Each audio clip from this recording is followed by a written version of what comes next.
जीशान भाई। जी सर। जीशान भाई, ऐसा है, रमज़ान का पहला महीना, पहला दिन पहला शुरू हो रोज़ा। गया है ना, पहला रोज़ा शुरू हो गया है। जी तो इसमें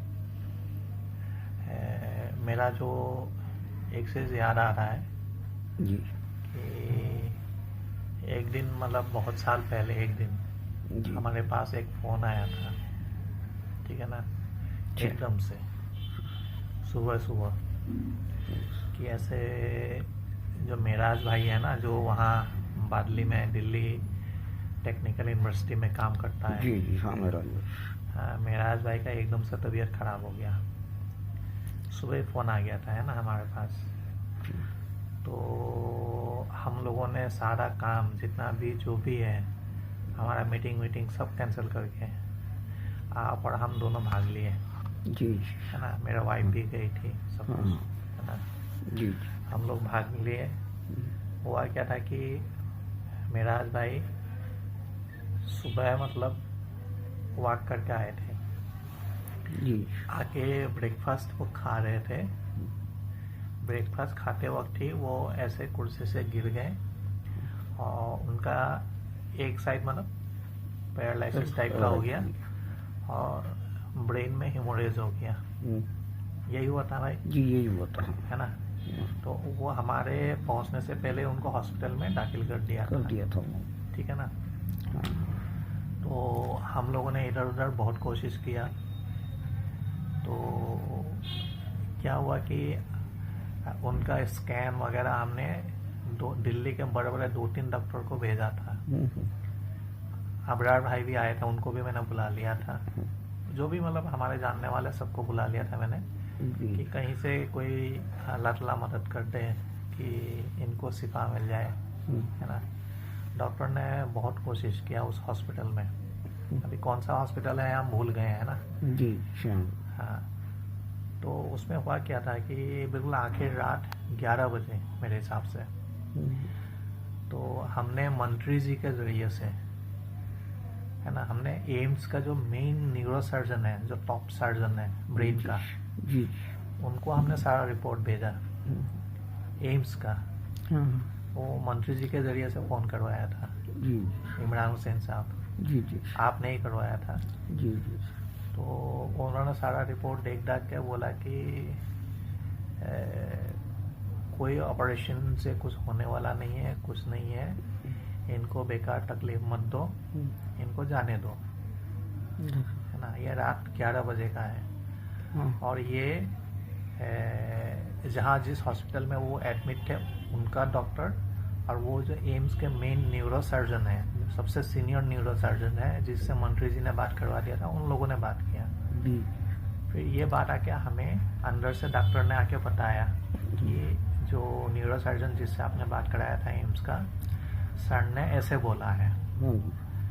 मैंने बोला कि ये डिसीजन तो मैं ले नहीं सकता, हाँ, ये तो इनके बीबी हैं, इनके वाइफ है, इनके छोटे भाई हैं, ये लोग डिसीजन लेगा। तो मैंने मेरीना को बुलाया बाहर, जो उनकी बीबी है।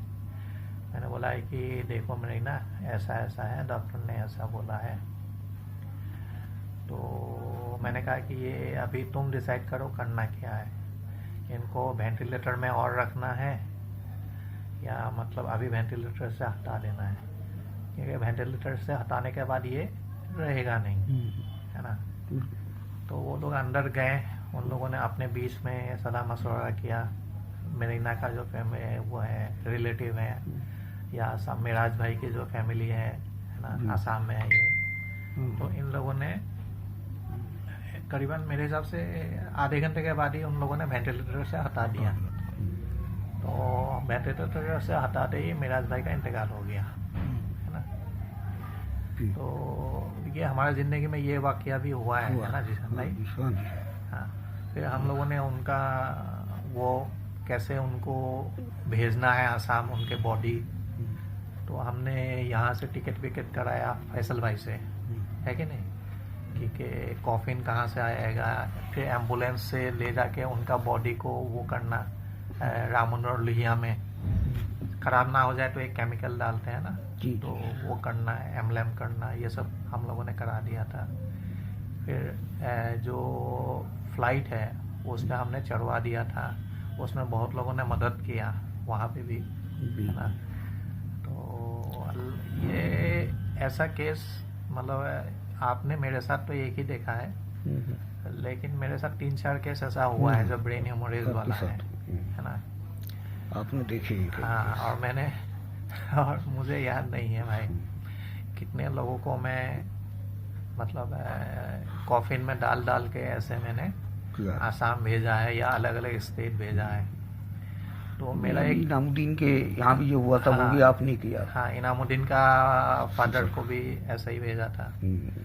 फिर मतलब मुझे याद नहीं है, मतलब इतना हो गया कि अभी याद ही नहीं है, लेकिन एक मेरा नेटवर्क बन गया कि किसी का अगर इंतकाल हो जाए, अगर वो यहीं दफनाना चाहते हैं दिल्ली में, तो मैं सीधा उठा के निज़ामी साहब को फ़ोन कर देता हूँ, निज़ामुद्दीन रहमतुल्लाह अलैह के यहाँ दरगाह में जो निज़ामी साहब है उनको फ़ोन कर देता हूँ, तो वो कवर ववर सब खुदवा देता है ना। और ये जो आपका कफन वफन है सबका इंतज़ाम कर देता है। वो जो निज़ामुद्दीन के पीछे जो कब्रिस्तान है उसमें, फिर उसी कब्रिस्तान में एक मदरसा है, वो मदरसा का जो मोहतमिम साहब है उनको फ़ोन कर देता हूँ, तो वो जनाजा पढ़ाना, ये करना, गुस्ल करवाना, इवन सब कुछ कर देता है। और बाद में अगर कोई फातिहा वातिहा पढ़ाना चाहते हैं तो इमाम वही मुतवल्ली साहब ही वो काम कर देते हैं। ये काम भी आपने एक लड़की का किया था, याद होगा आपको, गुड़गांव से जो आई थी, गुड़गांव से जो एक लड़की आई थी, ठीक है ना। उस दिन भी हमने सारा काम कैंसिल कर दिया था एक ही फ़ोन से। हमारा बहुत दिनों का अपॉइंटमेंट भी हमने कैंसिल कर दिया था, है कि नहीं भाई? जी। ठीक है, इस सब के आगे ना ये दुनियाई काम कोई मतलब नहीं रखता, कोई माने नहीं रखता, है ना। कल कर लेंगे।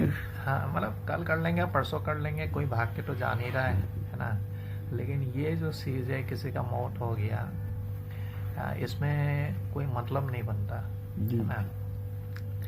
और इसमें एक नेटवर्क ये हो गया है कि जो डॉक्टर साहब का एम्बुलेंस है, वो मेरे एक फ़ोन से अल्लाह के फजल से चला जाता है, वो पिकअप कर लेता है। दूसरी बात है कि जो राम मनोहर लोहिया में जो बॉडी को प्रिजर्व करते हैं, उसको भी सिर्फ एक फ़ोन करना होता है, वो तैयार रहता है, सर्टिफिकेट सब बना देता है, पुलिस सर्टिफिकेट भी बन जाता है, सब कुछ हो जाता है ना। फिर एक कफन वाला है जो ये है ना, कि जो ये कॉफिन वाला है उसको भी एक फ़ोन करेंगे, वो सिर्फ हाइट पूछता है, लेडी या जेंट्स ये पूछते हैं, वो अपने आप कॉफिन तैयार रखता है, ठीक है ना। फिर आ जाता है कि प्लेन में बुकिंग करना, तो फैसल भाई है, फैसल में सारा कुछ कर देता है, मतलब कॉफिन का बुकिंग भी कर देता है, वो लोड भी करवा देता है, और साथ में जो लोग जाएगा उनका टिकट भी करवा देता है। तो ये जो भी चीज़ अल्लाह ताला ने मेरे से ले रहा है, तो इसके लिए मैं अल्लाह ताला का हज़ार हज़ार शुक्रिया अदा कर रहा हूँ। और अल्लाह ताला ये सारा चीज़ मेरा जो भी हम लोग कर रहे हैं, मैं क्या कर रहा हूँ, हम सब लोग कर रहे हैं, हमारे ग्रीन शील्ड जो NGO है, NGO के साथ जितने भी लोग जुड़े हुए हैं, सब लोग जुड़ जाते हैं। हम लोग एक फोन करने से ही सब लोग आ जाते हैं अल्लाह के फजल से, और सब लोग मिलके हम लोग ये सब काम कर देते हैं। और अल्लाह ताला इसको हमारा सदका जारिया बनाए, है ना, रसूल करीम सल्लल्लाहु अलैहि वसल्लम के वसीले से, ठीक है ना, ठीक है ना जान भाई। ये होता रहता है, ये सब ज़िंदगी मौत सब अल्लाह के हाथ में है, इसमें हम कुछ नहीं कर सकते। वक्त आ गया तो जाना ही पड़ेगा जान भाई, सबको जाना पड़ेगा, है ना, कोई नहीं रहने वाला है।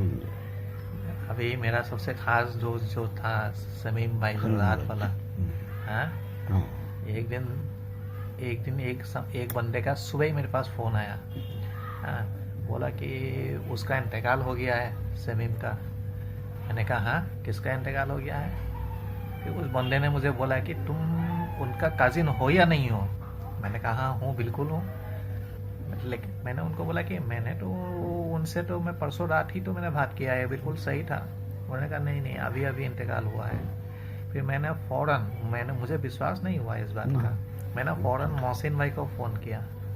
मोहसिन भाई ने बोला कि मैं ऐसे हॉस्पिटल ले आया था, खून कम हो गया था, मैं खून लेने के लिए एक दूसरे जगह गया, वापस आके देखा कि इनका इंतकाल हो गया है।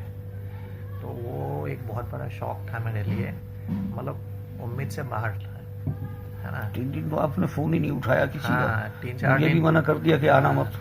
3-4 दिन तो मैं बेड पे था, बिस्तर में, है ना। वैसे रहे। मेरा ये जो है ना, इसमें पकड़ लिया था, पेन हो गया था मुझे। मुझे याद है, अच्छे से याद है। हाँ, तो मैं खुद बीमार पड़ गया था। कोई नहीं, होता रहता है ना, क्योंकि वो मेरा बहुत खास लंगोटिया यार है ना। अल्लाह ताला उसको भी जन्नतुल फिरदौस दे। आमीन। हाँ, और हमारे जितने भी जानने वाले हैं, हमारे खानदान से जितने भी जानने वाले हैं, जो भी अभी इस दुनिया में नहीं है, सबको अल्लाह ताला मग़फ़िरत करे। ये रमज़ान शरीफ